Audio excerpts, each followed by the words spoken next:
Hey guys, Jay here. Welcome to Models Memories Weekly, episode 154. Models Memories is a show about nothing and is filmed in front of a live studio audience. This is a show where I talk about my painting, modeling, and wargame experiences from the week. Now you might be thinking to yourself, Jay, you put out 3 videos a week. Ow! Could I possibly have more to say? Well, I do, and here goes. This week, I did a lot of thinking about the Warhammer 40,000 Space Marines because the Dark Angels are coming out for pre-order. And the Dark Angels, of course, are the first Space Marines, the first Space Marine Legion, and that's why they're getting released second after my Black Templar. The Black Templar are just a weird offshoot of the 7th Legion, the Imperial Fists, but they're so gosh darn popular that they were the poster child for Space Marines in Warhammer 40,000 9th edition. And let's be honest. Let's be really honest here. They're the coolest Space Marine chapter out there. But with the release of the Dark Angels, I thought something looked a little bit familiar. The Black Templar released, what sets the Black Templar apart from just regular old, like vanilla Space Marines, Ultramarines, you could say, is that they have 5 unique characters and 2 unique units and an upgrade frame. They have Emperor's Champion, High Marshal Helbrecht, Reclusiarch Grimaldus, Marshal, and Castellan. And for our unique units, we have the Crusader Squad, which is our take on Intercessor Space Marines, and they're way, way better. A tiny little bit more expensive, but we get so much, they're so good. They're so good, especially in combination with some of our unique heroes. And of course, the Sword Brethren, which is our take on the Blade Guard Veteran, which are frustratingly close in name and in game usability, but we get 5 guys instead of 3. A little bit worse save, but it doesn't matter because we get 2 extra guys, really, really nice, powerful little units.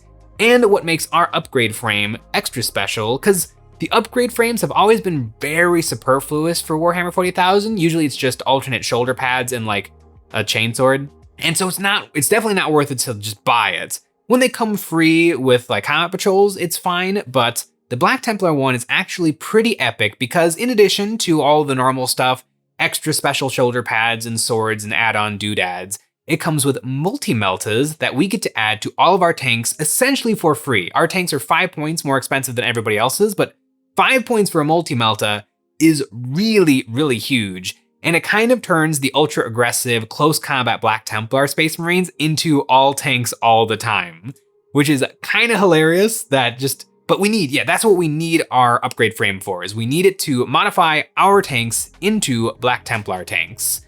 I love it. I think the Black Templar are perfect. Obviously, I would always like some more units, but in terms of being different from the Space Marines, from regular Space Marines, we do feel very different. And I took a pretty close look at this new Dark Angels range refresh, and it is almost identical.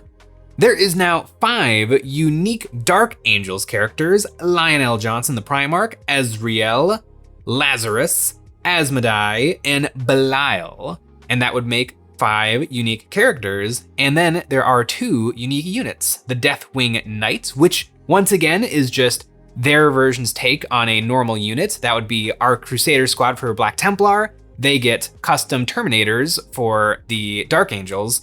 And the Inner Circle Companions, which is a bodyguard unit of power sword wielding Space Marines, very similar to the Black Templars Sword Brethren, which is just Space Marines with power swords that are kind of a bodyguard unit for our heroes. Very, very similar. And then we take a look at the Dark Angels upgrade frame. The Dark Angels upgrade frame comes with everything you'd expect: new shoulder pads, new little add-on details, but it also comes with a unique bit for regular Terminators, which is a Plasma Blaster.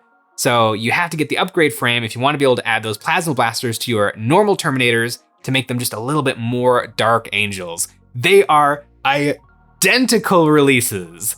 I'm pretty sure that this is exactly how Games Workshop is going to be handling the different Space Marine chapters moving forward. 5 unique characters and 2 unique units and an upgrade frame that does a little something special to turn your normal Marine units into something a little bit more chapter specific. Now, 2 examples isn't necessarily a trend, but they're so close. They're almost identical. I think it is very fair to take this and extrapolate it into what's coming for the other Space Marine chapters. So I just took a look over at the Blood Angels, and I plugged it into this formula. The Blood Angels already have a Primaris Commander Dante and Mephiston, and so 3 more, I would assume, and there's actually 3 more that are like perfect, ready to rock and roll for the Primaris treatment. The Sanguinor, Lamartes, and Astorath, if they just Primarisified those 3, they would be up to 5 unique characters for the Blood Angels chapter. And then in terms of units, one unique take on something simple like Intercessors would be Death Company, which desperately needs an update. It is so lame that on the Games Workshop web store, they sell, I think, 5 regular Intercessors, and they call them the Death Company. They are not the Death Company. They are 5 regular Intercessors. I think the only thing that makes them unique is they come with a Blood Angels transfer sheet instead of an Ultramarines transfer sheet. It is the lamest thing. They really shouldn't sell that. It's not the Death Company. Although the old Death Company models, although very cool, are old squatty Marines. And I would love to see the Death Company remade because I think Games Workshop has been doing an incredibly good job with scaling up their things. If we look at the Dark Angels Terminators, the old ones from the Dark Vengeance box, I have them. They're really, really cool. They are completely bedazzled and they look a little bit ridiculous. Every single inch of them has got a decoration on them.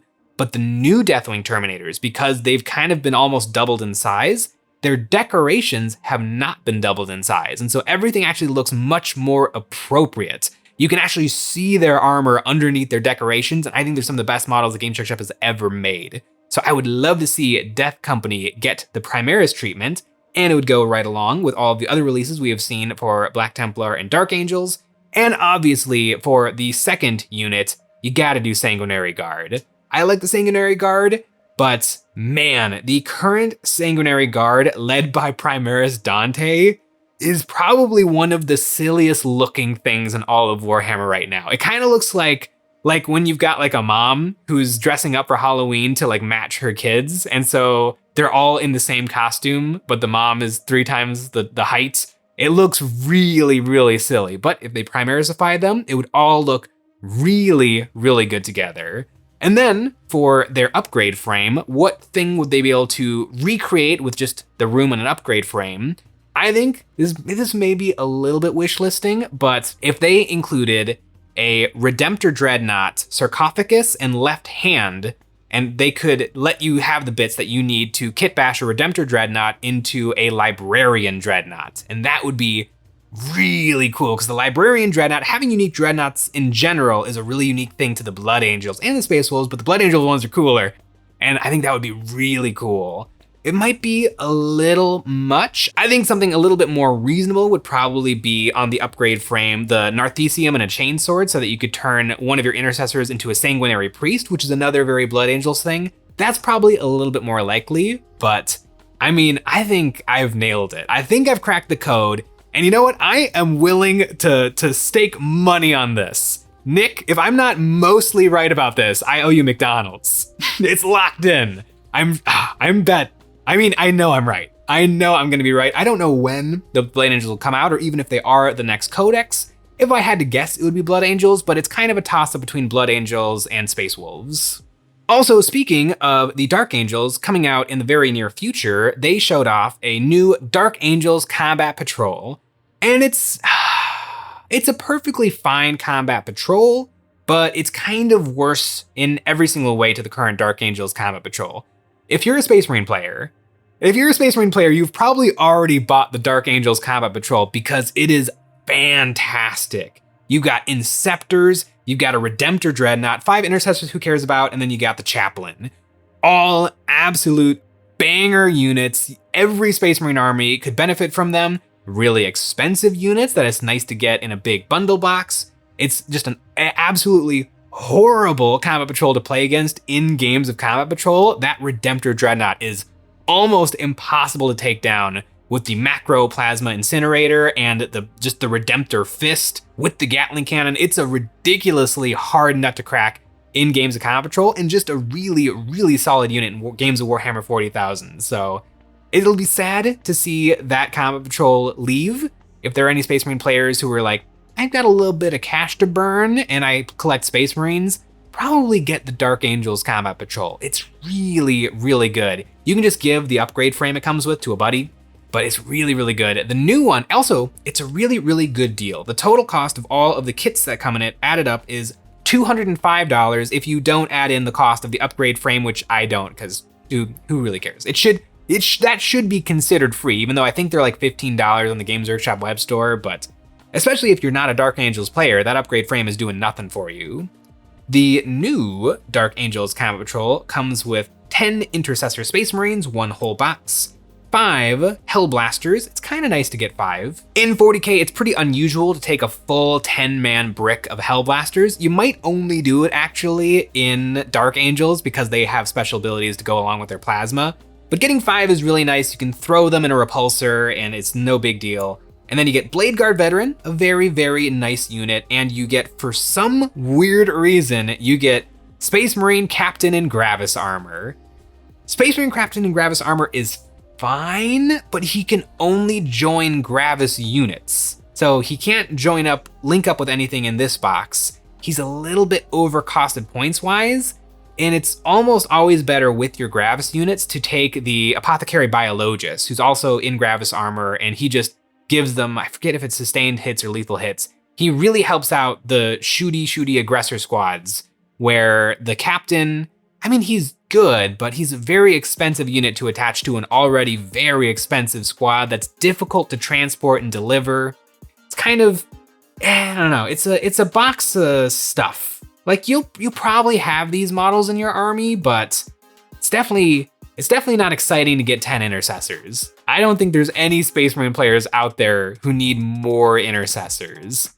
Also, this box just isn't quite as good a value. All totaled up, the contents of this box add up to $190. So if this combat patrol costs the same as the normal combat patrols, it'll be a $30 saving. So I guess you could kind of look at it as like you're getting the Hellblasters for free. Or really the way you should look at it is that you're getting that Gravis Captain for free because you're never gonna play with them. Maybe if you're like, I think there's definitely something to Gravis spam, but it is, number one, incredibly expensive army to put together. And Gravis is really slow and difficult to transport and all of those other things. So Gravis Captain is a little bit on the back burner right now, which is kind of sad because I have a Black Templar Captain in Gravis armor and it's one of the best looking models in my collection. But currently it is collecting dust because there's no point. There's no point to bringing him right now. And especially when I'm a Black Templar player and I have access to all of my Black Templar unique characters. It'll be interesting to see going forward what they do with the combat patrols. It seems like they're getting switched out fairly regularly and fairly quickly. The current Space Marine ones, they're all kind of bad. The Space Wolves one comes with the Sneaky Dreadnought.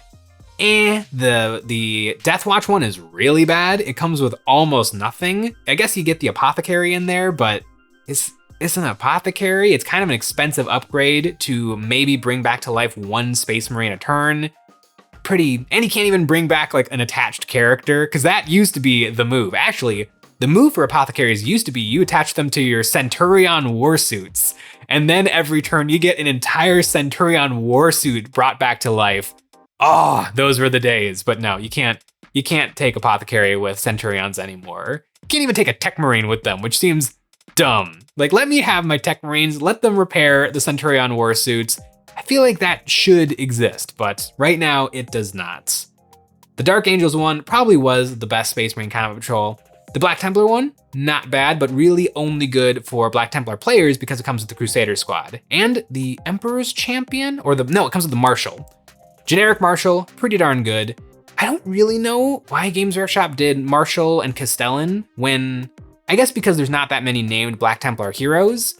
And it is kind of nice to get the different weapon options, although do they really even have different weapon options? Because they can each just take a power sword and a combi weapon. And that's what normal captains and lieutenants can take. So really, we just got really cool reskins that don't do particularly anything else in game. I guess you could say that it's nice to have those models because of the rules associated with them are slightly different from normal Space Marine captains and lieutenants. So I guess if we have our own unique model so that the Games Workshop web store can have a different SKU so that that SKU can be associated with different in-game keywords.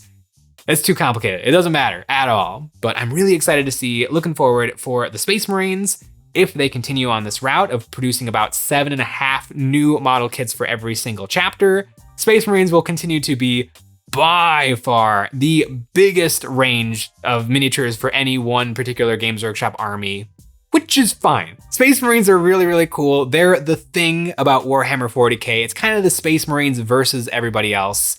Although I have been enjoying this year, I have not painted a single Black Templar miniature. I have only been doing other armies and other games, and it has been really, really fun. Although, the Black Templar have been piling up. And you know what else has been piling up? The terrain available on our Patreon. Over there, we have a brand new STL terrain set every single month, and this month we have the Gothic Modular Buildings. This set of L-shaped walls was designed with competitive wargaming in mind. They are the perfect size, the perfect shape, they have the appropriate footprints, and they have opening and closing shuttered windows, perfect for all of your line of sight blocking needs. My Black Templar army has definitely been piling up, but I think it's because I played probably around 25 games of 10th edition with my Black Templar and got curb stomped every single time. So I'm definitely planning on taking a step back from my Black Templar and playing a lot of Tabletop Simulator, figuring out exactly what units I like to run, what units perform really well, build like a decent army list. That doesn't have to be the only army list, but just a good core brick to my army that I can work up from.